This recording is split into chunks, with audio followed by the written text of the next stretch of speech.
A team of medieval knights march through the forest with their horses. One of the knights seems to be deaf. The other knights use their hands when they talk to him in order to better communicate. When the knights turn around, the deaf knight walks near the lake to wash his hands. To his surprise, he finds a piece of gold and bites it with his mouth to find out if this is real gold. As it appears, it is. In the meantime, the rest of the knights are having a meeting with some men who are dressed like priests. These men are probably powerful men since the knights kneel in front of them and pay their respects. Back at the lake, a mysterious woman who lives inside the water sees the deaf knights searching for more gold in the lake. She gradually starts showing herself and lets out sounds. These sounds often resemble screams and are accompanied by dance moves carried out by the woman. The knights and the three priests listen to these sounds, and they gradually become attracted to the woman, indicating that she is something like a siren. All the men rush to go near her to the degree where they even start killing each other. The deaf knight has no idea what's happening. He is only notified when the rest of the men bump on him while heading inside the lake. While the men enter the lake, they end up sinking to the bottom of it. The deaf knight sees the woman, but he is not affected by her because he can't hear her callings. The golden woman understands that she can't lure this knight in, so she decides to hide. The deaf knight realizes that the woman is wearing gold on her, and he tries to track her down. Although it seems like he is trying to escape, the deaf knight returns near the lake, which means that he wasn't really trying to ride away or else he would be gone already. When he falls asleep, the golden woman emerges and approaches him. This man seems to be an exception. She can have any man she wants, but she could not have this one. The golden woman goes near him and decides to sleep with him in the forest. The next morning, the knight wakes up, and he realizes that the golden woman is sleeping right beside him. The golden woman gets up and leaves, but the deaf knight goes after her. After running through the forest, he spots the golden woman standing on a waterfall. The deaf knight rests his sword on the ground and decides to enter the water. The golden woman responds to this by approaching him. The two of them kiss, but the deaf knight makes a step back because his lips are cut by the golden woman's sharp teeth and mouth made of red crystals. Still, the knight starts kissing her face, but out of a sudden, he headbutts her and drops her unconscious. Then, he starts ripping off the gold from her body. After each gold that is pulled out, her body starts getting ripped. After throwing the siren back in the river, he gathers the gold on a blanket and runs away with it. However, the river responds to the woman's trauma by releasing a tsunami made of blood. At the same time, the deaf knight becomes able to hear for the first time in his life. Initially, he starts going crazy and even bumps his head on the ground, but then he realizes that he is able to hear for the first time in his life and calms down. The golden woman appears in the lake again, and she seems to have been hurt. She wants to take the revenge. She starts singing her songs again while making some moves with her body. The knight is affected this time because he can hear her. With each of her vocals, the knight is pulled nearer to her. Eventually, the woman makes him come into the lake, and he sinks down to the bottom, joining the dead bodies of all the rest of the men. The greed becomes the reason of his death, and the siren which takes his revenge.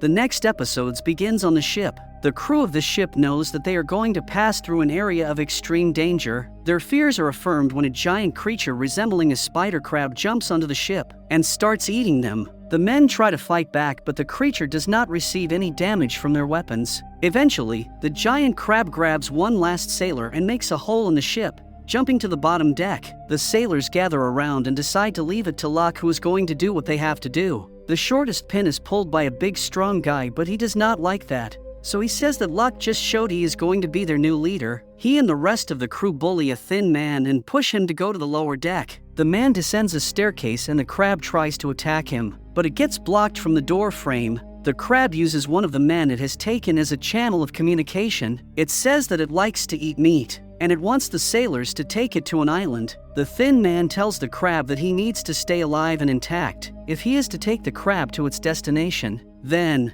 he needs something more, so the crab spits out a man it has eaten. The thin man searches through the material and finds a key. Moments before returning to the upper deck, the thin man, whose name is revealed to be Torin, starts walking calmly while his fellow sailors wonder what happened. Torin runs inside a cabin and uses the key he found to unlock a small chest. Within the chest, he finds a handgun which he uses to regain control of the ship. He informs the other sailors that the crab speaks and it wants to be taken to the nearest island. But until then, they had defeated something. Now that Torin has the gun, everyone is on his side. and they work together to throw the big bully for the crab to eat. Torin gathers the sailors around and informs them about the two options he has thought of. The first option would be to do as the creature asked them, and transfer it to the Phaidon Island where it can eat all the inhabitants. The other option would be to transfer the crab to a desert island. The crab won't know where they will drop it off, so they will just leave it there and go. Since the sailors are having a hard time deciding,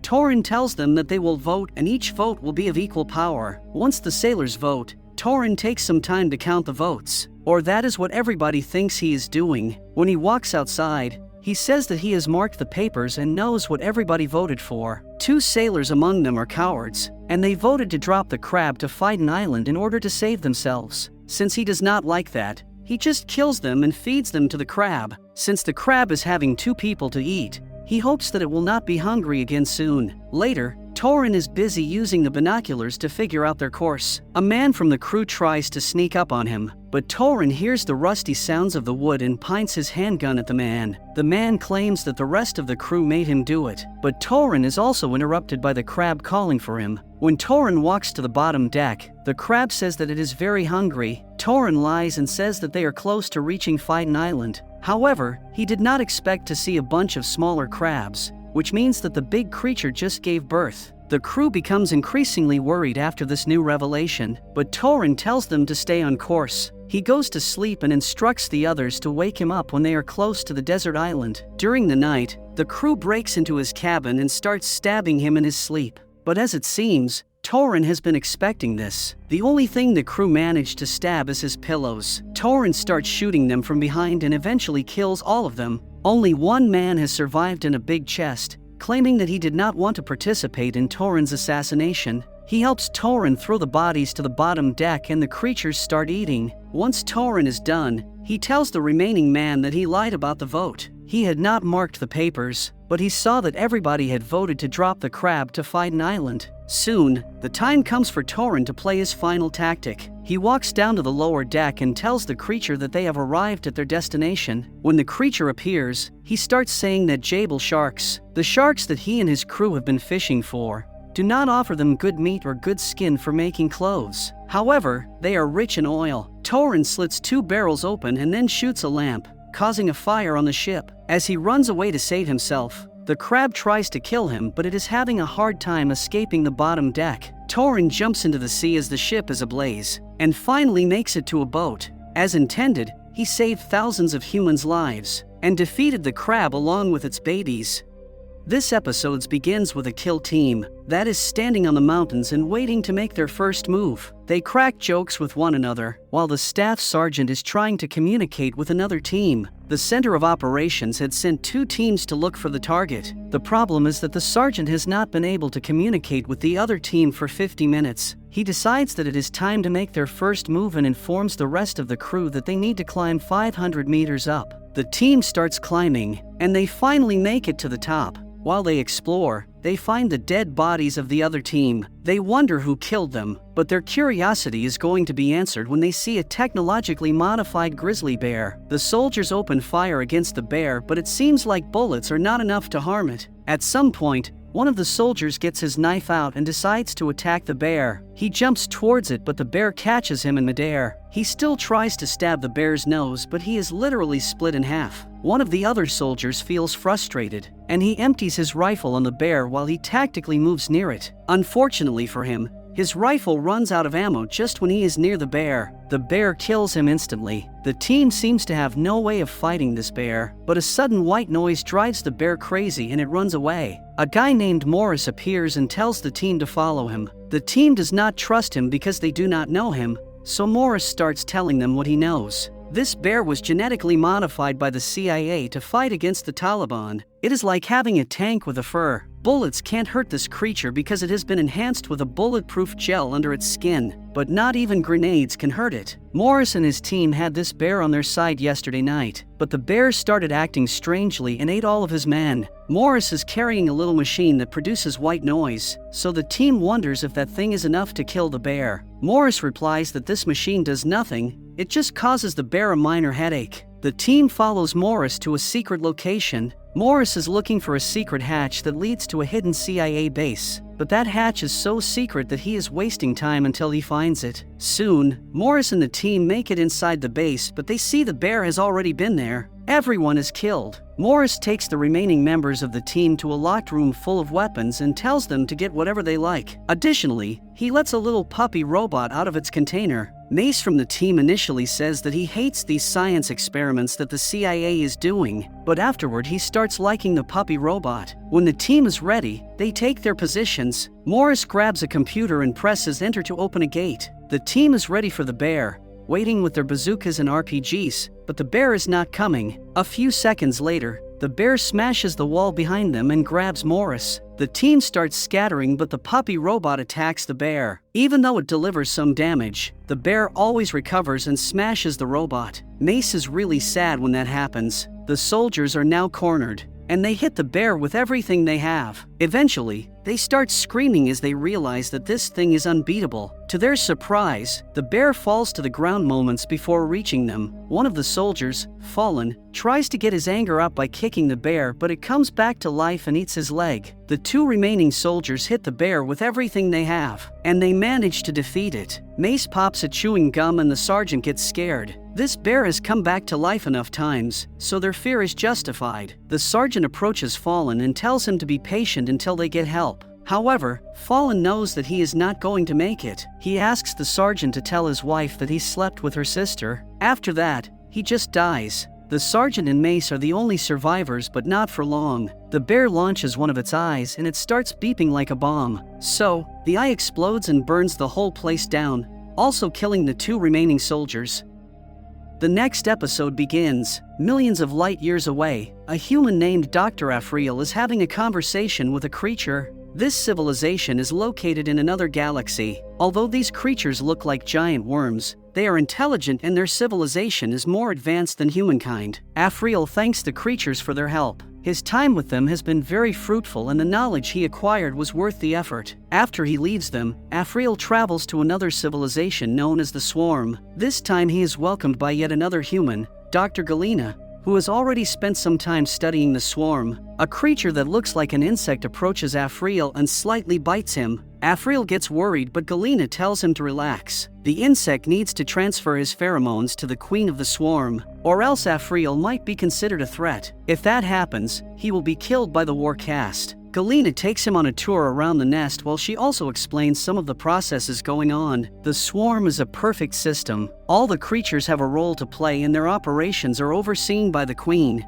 Galena claims that she has learned how to communicate with the creatures and also get some food that she can eat. To demonstrate, she produces some food and gives it to Afriel for a try. The two humans can float freely throughout the Swarm, and they do not need oxygen tanks to survive. Galena takes him to see the queen and presents him with the different castes of creatures. The queen can produce any kind of creature that is needed for the nest. She is huge and she is connected to the nest. Later on, Galena asks Afriel what is the real reason of his visit. Afriel claims that he has come to collect knowledge, but Galena wants him to be more specific. Afriel says that if they study the Swarm, they can use the same processes to make humankind great. However, his real plan is to learn how to breed these creatures in order to use them as workers back on Earth. Galena believes that is pure exploitation, but Afriel reminds her that these creatures have no emotions or real motives. They just work. He also reminds her that everything he knows about the Swarm comes from her research. The Swarm creatures are never going to look for a deeper meaning. It makes no real difference for them whether they work in the Swarm or they work on Earth. Galena sees some truth in his words and also wants to help humanity, so she agrees to help him collect all the data he needs. With that data, he will be able to return to Earth and breed Swarm creatures. As the time goes by, the two doctors work together and they get closer. The two of them develop a romantic relationship, but their routine is soon disturbed. One day, two creatures approach Afriel and tell him to not eat the usual food because it is not good. Then, these creatures along with Afriel are attacked by some larger creatures. The friendly creatures are killed, but Afriel manages to escape. Despite his attempts, the creatures find him and arrest him. Then, they take him back to a bigger creature that has trapped Galena and has marched her with it. This creature is not the queen, but rather an intelligent creature of the Swarm that was born recently as a defense mechanism to Afriel's data collection and disruption of Swarm processes. The creature is just a few days old, but its memory runs thousands of years back. Afriel tries to reason with the creature, but it seems like the creature has its own plan. First of all, it is not happy with the fact that Afriel is trying to find a way to breed the nest's creatures. Secondly, it starts telling the story of an old species when it sees a little insect floating by. The ancestors of this insect used to terrify the universe, and they were planning to attack the swarm. However, the swarm bred their own kind and used them to fight against their race. Likewise, the creature knows that the same thing will happen with humans. Sooner or later, the humans will try to attack the swarm. They are a very active species and their nature is destructive. However, if they do not kill themselves first, they will try to come and conquer the swarm. The swarm is going to play the same strategy. It will breed a caste of humans, and if the real humans arrive, the swarm will have its own caste to fight against them. The creature gives Afriel a choice. He will either stay alive and intelligent, helping the creature breed humans, or he will be killed. The creature can create his clone anyway. Eventually, Afriel realizes that he has no way out of this, so he agrees to help the swarm breed its own humans. The next episode begins with a farmer named Mason. He wakes up as every day. Instead of coffee, he fills his cup with whiskey. Lately, he has been having trouble with the rats. He starts hearing noises and grabs his shotgun. When he enters the barn, he scares the hell out of his cat and makes her run away. But then, he sees a big rat standing on its 2 feet. He kills the rat and takes it into his hand to examine it, but then realizes that a bunch of other rats are staring him down. On top of that, one of the rats shoots an arrow at him. Mason runs out of the barn and calls a company that specializes in insect extermination. The representative from the company tells him that some animals are evolving due to the fact that humans are messing with the environment. Consequently, these animals are learning how to use tools. Mason interrupts him and asks him for a solution. So the sales rep presents him with an automated system consisting of 5 machines that can shoot rats as soon as they spot them. The system is soon installed, but it makes a mistake and kills Mason's cat. The sales rep forgot to mention that all other animals should be kept outside the barn. Mason wants to receive a discount for that. Over the following days, Mason can see lights and hear guns blazing from the farm. Although the automated system does a good job in the beginning, it proves to be ineffective as the rats find a way to destroy it. Mason calls the sales rep against, and this time the man presents him with a more advanced system. This system has an aiming technology that is used by the USA Special Forces. When Mason receives the new delivery, he is surprised to see a fully operating robot. The robot gets straight to work and kills a bunch of rats. The next day, Mason sees a pile of rats building up outside his house. One day later, Mason wakes up only to realize that something big is going on in the barn. He walks into the barn and sees the robot fighting an army of rats. The rats have even hacked a few of Mason's machine robots, using them as vehicles to war. When Mason sees that, he comments that this looks like World War IV, clearly indicating that there has been a World War III in human history. The robot is giving the rats a hard time, but one of the rats demonstrates bravery and drives one of the machine robots towards the rat killer robot. Although a big explosion happens, the rat killer is still operating. It has lost half of its body, but it is determined to kill the rats. The robot approaches the rats while they are trying to collect their injured. One of the rats raises its knife, but it knows it is finished. At that time, Mason has a change of heart. He grabs his shotgun and he kills the robot. The rats thank him for what he did, and the courageous rat offers him to drink some wine. Mason tastes it and comments that it is very good. Mason salutes the bravery of the rats. Maybe that is a hint that he had to fight against extraordinary conditions during World War III. His age might indicate that he is a veteran. In any case, he sits down with the rats, calls the extermination company and tells them that he needs to cancel a check. The next episode begins on a distant planet. An explorer vehicle approaches a location that looks like a desert. Inside the vehicle, there are 2 female crew members. One of them, Burton, is worried about this place and advises the driver, Martha Kivelson, to go back. On the other hand, Kivelson is not that scared and prompts her friend to relax. She says they are just going to take a quick look along with some pictures. Then, they will drive back toward the base. Kivelson should have known that things rarely go as planned. Out of a sudden, a crater explodes and sends the vehicle flying in the air. Burton is not strapped, so she is launched out of the vehicle. When the vehicle is stabilized, Kivelson walks outside and finds her friend dead. Her protective mask has been broken, and Burton was immediately frozen. Kivelson feels bad because she knows this is her fault, but there is nothing she can do now. In a minute, she has to face a problem on her own since her costume is breached, and she is running out of oxygen. To resolve this issue, she detaches the door from the vehicle and then approaches Burton's dead body. Kivelson plugs her costume into Burton's costume, and now has the ability to breathe her tank's oxygen. At the same time, she uses the door to place Burton's body upon and drag it along. Burton calculates the distance she has to walk back to her base, and it is nearly 40 kilometers, which equals a full marathon. Kivelson does not have many choices available, so she decides to walk the way back. At some point, she realizes that she is going to get tired and her chances of surviving are thin. To deal with this, she infuses her oxygen with a substance that resembles drugs. While Kivelson continues walking, she hears Burton's voice speaking to her. Since she is not certain if this is happening due to the drug,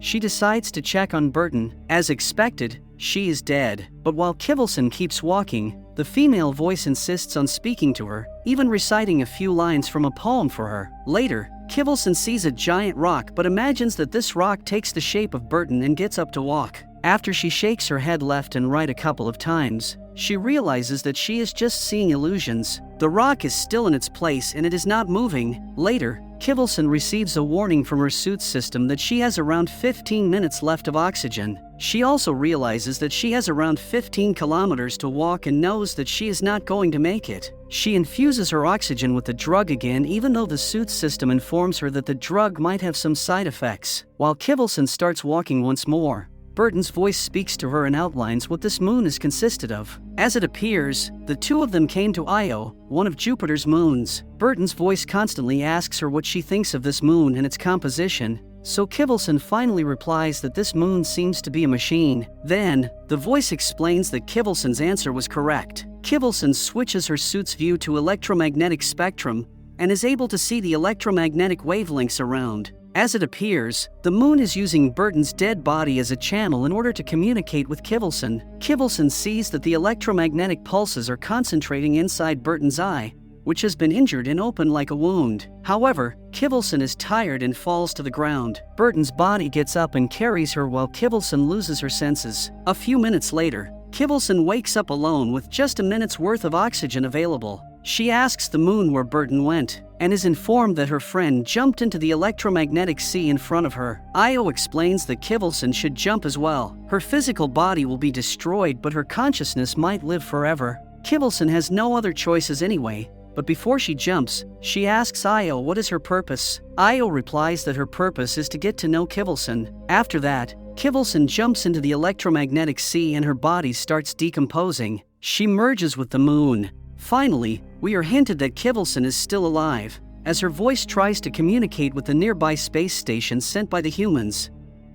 This episode begins with a floating ship that lands on Earth. 3 robots have come to examine the extinction of humankind so they can have a better idea of how to run their own robot culture efficiently. After walking past a minefield, they find a community of survivalists. One of the robots comments that these people tried to survive without having proper medical care by hunting deer. The thing is, they also hunted the deer to extinction. The orange robot finds a couple of humans in what he calls a blood pit. One of the other robots tries to correct him, saying that this is just a trap the humans had set in the past. It is weird how they ended up falling into the trap themselves. The tallest robot can't comprehend how these people believed they would survive on their own. The other robot explains that these were the people who were poor. The people who were rich had other plans. Next, the 3 robots visit a facility that had been built in the past by tech millionaires. They thought that they would be able to survive, but they made a fatal mistake. Instead of bringing more people with them who would actually help them with practical jobs such as fishing,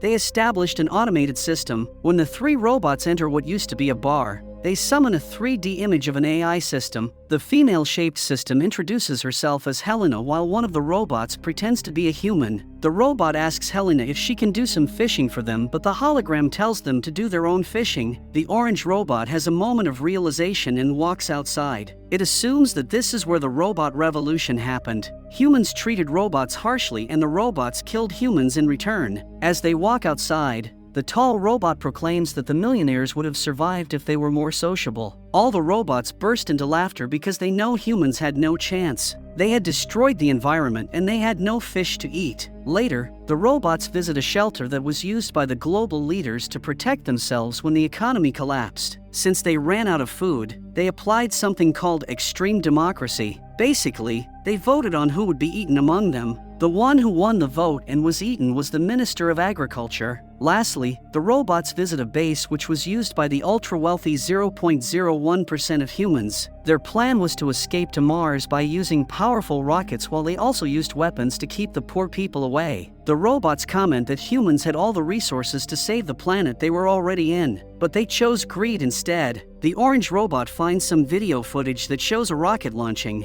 The robots wonder who was the human that made it out of Earth, but as it appears, it was not a human. Sitting on Mars and drinking cocktails are the cats, who have built their own civilization. The next episode begins with a mini car. It stops in an abandoned cemetery. A mini couple walks out of the car, and they start having intercourse all around the cemetery. The man climbs on top of a statue and does some crazy stuff. However, the statue falls on the church and destroys part of it, which causes a curse to drop on the cemetery. It wakes the dead up. The couple is eaten by the zombies. They become zombies themselves, and they follow the rest of the herd. Soon, the zombies make it to the city and start eating other people. People that are being eaten also turn into zombies. This becomes a sequence which creates more and more zombies. People try to make it out of the cities alive, but most of them have no luck. The zombies even reach places such as Shaolin monasteries. The monks put up a good fight, but they are severely outnumbered. The police and the military try to keep the zombies back. At some point, the zombies pick a fight with some people cornered behind a truck carrying toxic material. The truck explodes and some of the zombies absorb the toxic material, turning into toxic zombies that can spit toxic fire. Since the zombies are becoming harder and harder to deal with, the world leaders decide to launch their nuclear weapons. Nuclear missiles start flying all around the Earth, which means that Earth is going to be destroyed. Even so, that's nothing in the grand scheme of things. Earth is destroyed, but the rest of the universe is not affected much. The last episode begins with a team of Special Forces soldiers who is watching over a ridge. The sergeant communicates with the center of operations. As soon as he sees a bunch of insurgents walking along with their target, the base tells them to wait for a few minutes, and then orders them to move in, secure the target, and bring him back. The team starts moving and it soon enters the same cave the insurgents entered. As they walk inside, some of the soldiers crack jokes with one another, but the sergeant tells them to get serious because they are on the job. The team soon stumbles on some skeletons. The soldiers can't help but wonder how this happened. Apart from the skeletons, one of the soldiers spots something that looks like a weird slime. A female soldier approaches one of the bodies and notes that it does not seem to have any trauma. No trauma? Where did his face go? The other soldiers had every right to wonder about that. Out of a sudden, a small creature that looks like a spider falls on the shoulder of one of the soldiers. The man is scared, but the sergeant grabs the spider and takes a look at it. While he has the spider in his hand, a small head emerges out of the creature's body. The soldiers realize that something is terribly off in this place. Unfortunately for them,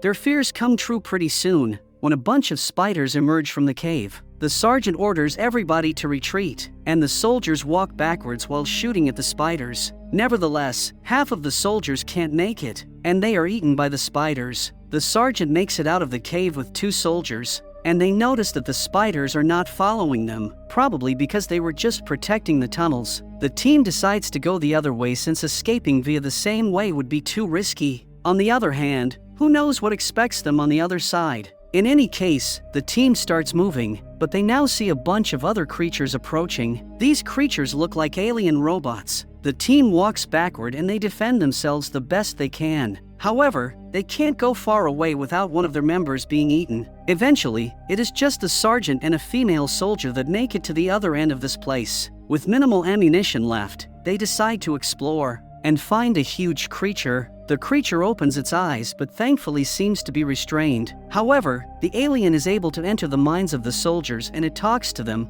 ordering them to release it. The sergeant has been overtaken by the creature and proceeds to help it. The female soldier stops him before he can set the creature free. The sergeant attacks her, but the soldier defends herself and kills him. Then, she tries to shoot at the alien, but a few bullets are not enough to kill it. The alien takes control of her as well. The episode cuts to black and then reopens to show us that the female soldier is wandering through the desert without her eyes. Maybe she pulled out her eyes to stop the creature from controlling her. In that way, the giant creature is not released.